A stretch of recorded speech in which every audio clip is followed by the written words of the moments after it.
Hi, my name is Sarah Conant. I'm here with Eileen Akbarali, founder and creator of Made for a Woman. I am an intern for Eileen currently, and I love working with her. So how about you tell us a little bit about Made for a Woman? Hi, everybody. I'm Eileen Akbarali. I founded Made for a Woman in 2019, a brand dedicated to the women of the country, which is Madagascar. I'm originally half Italian and half Indian. My father, who is Indian but third generation in Madagascar, and therefore I grew up in the beautiful country for 18 years. And I know you haven't been there yet, but it's absolutely stunning when it comes to biodiversity. Yeah. It has one of the most exotic and beautiful flora and fauna in the world. There are areas in the country where you find animals and plants that you could never find anywhere else. So if you haven't been, it's definitely a place to visit. However, it's considered to be one of the poorest countries in the world. And growing up in a country where I saw this difference in social class affected me a lot. And I really wanted to do something to give back to the country that has given me so much. So in, let's say, 2019 is really when we started working. And I founded the brand with a Malagasy woman locally who had already worked in the textile industry. And we began this project. We began this project with very few women, with 2 or 3, Yeah. who we had gotten from the streets. And we started giving formation courses. Yeah. And so the collection began thanks to the showroom with whom I'm working with today, which is called The Place.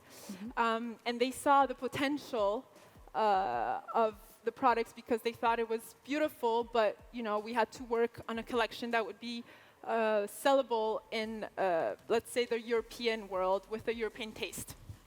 And I firsthand have seen the change from beginning to now of how far your bags have come. Why don't you tell us a little about the women behind the bags, because this is really what the products are about. yeah, so Made for a Woman was originally founded only to help the women, so it's a social entrepreneurship. So I work today with 16 fixed women who work all year long with me. While during production season, we work with over 300 women. So these women have very hard backgrounds. We work with women who come from rural villages outside of the capital city, which is where the project takes place. Some of them have to walk 10 hours to get to work.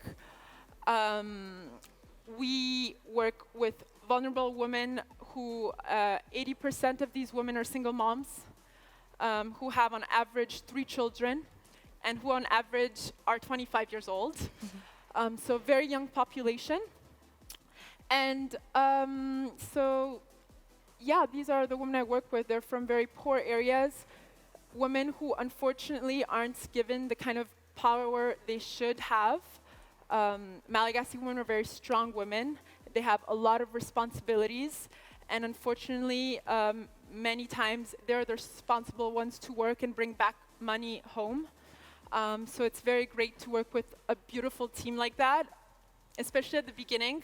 A lot of them didn't trust us because you're very skeptical about a white person coming in and trying to teach you ways, which is wrong, obviously, and you have to kind of interlink cultures together. But today, I really do see an improvement in their lives, and I really do know that they trust the brand, and they trust the people, and they trust each other, and it's very, very beautiful today. And not only does Eileen employ these women, she gives them foundation courses in things like family planning, and she even works with a local prison in Madagascar to give these women. Would you like to speak more about that? So I don't only work with the capital city, which is where the workshop is taking place. I work with the largest prison in the south part of Madagascar.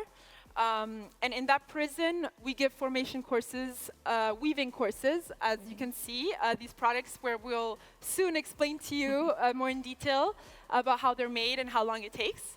So we give formation courses to women prisoners who, unfortunately, 90% of them are going to end up living their lives in prisons. According to the Malagasy law, many of the women who are put in prison are put in place of their husbands who are criminals and run away, and therefore the police doesn't find them. So they take the wife of the husband of the criminal, they take away the child, send them to the orphanage, and put these women in jail. And they stay in jail all their lives because there is no legal court. They never ever get the opportunity to go back and live a normal life. So the plan is, right now we're giving them formation courses. The idea is to then sell their products, where all the retribution would go back to them and their families. And I personally would love, in the long run, to be able to create a sort of like system where we could help these women get out of prison themselves. Yes. So we've talked about the women. Now let's talk about the raffia, because that's what these products are all made from. So how is your raffia sustainable? Where does it come from? And what makes your brand really, truly ethical? Okay, so Made for Women is 100%, or is planning on being 100% transparent.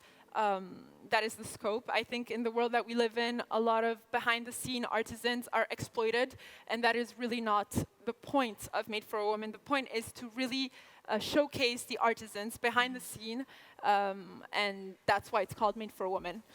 So all our raffia, I'm gonna get up.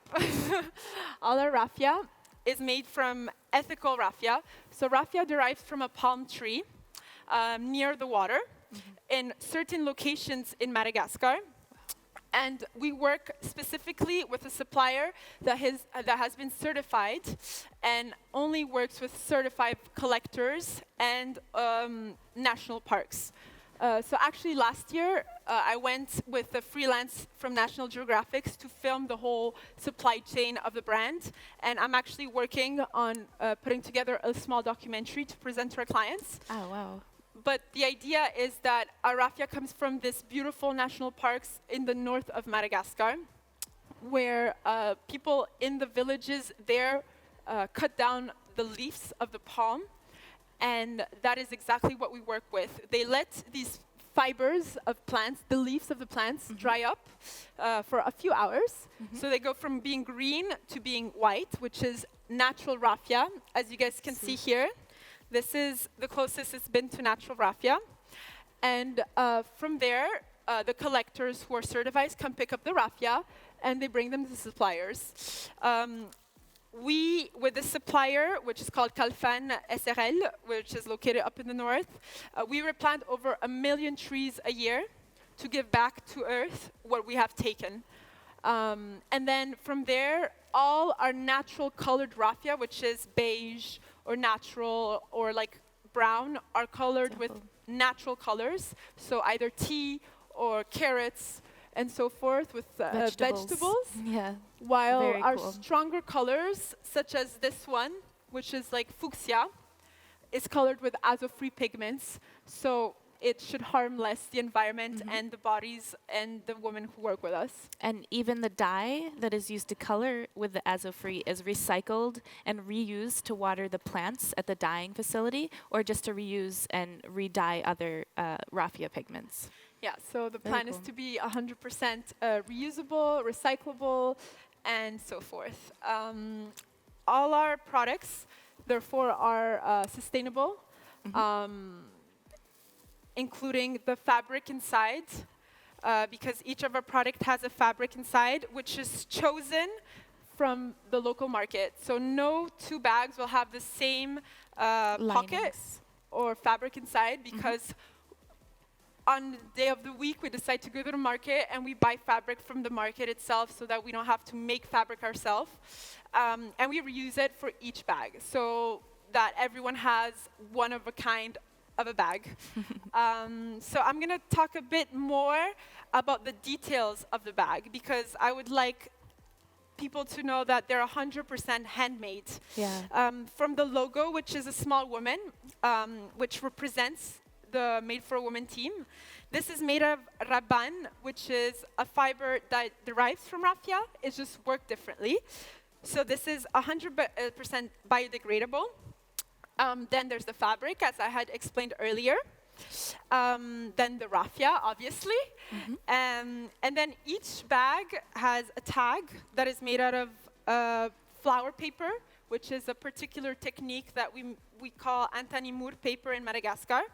And each tag has the face of the girl who made it, a small statement of how we call her in the office.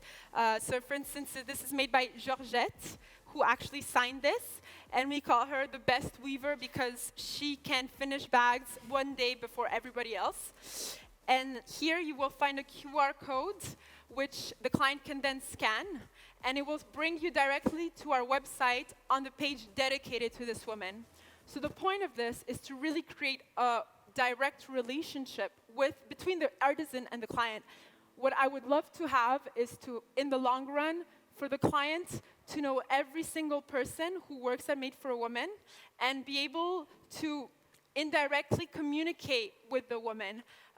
So the idea is to then create this online platform where the artisan can sometimes send a message to a woman who has always bought her bag, or a space where this woman can then buy particular things that this woman needs for her children, a space where they can really connect together without passing through, the brand itself.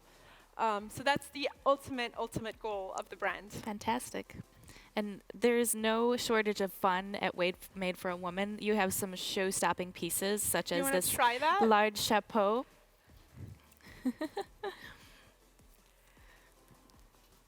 So for a hat like this and a bag like this behind me, the Idala Luna, how many days would it take one woman to produce these products? Okay, so it literally takes 18 days to produce this Vacuna hat. It's all by hand. One woman works on it, while the bag takes around 8 days to finish.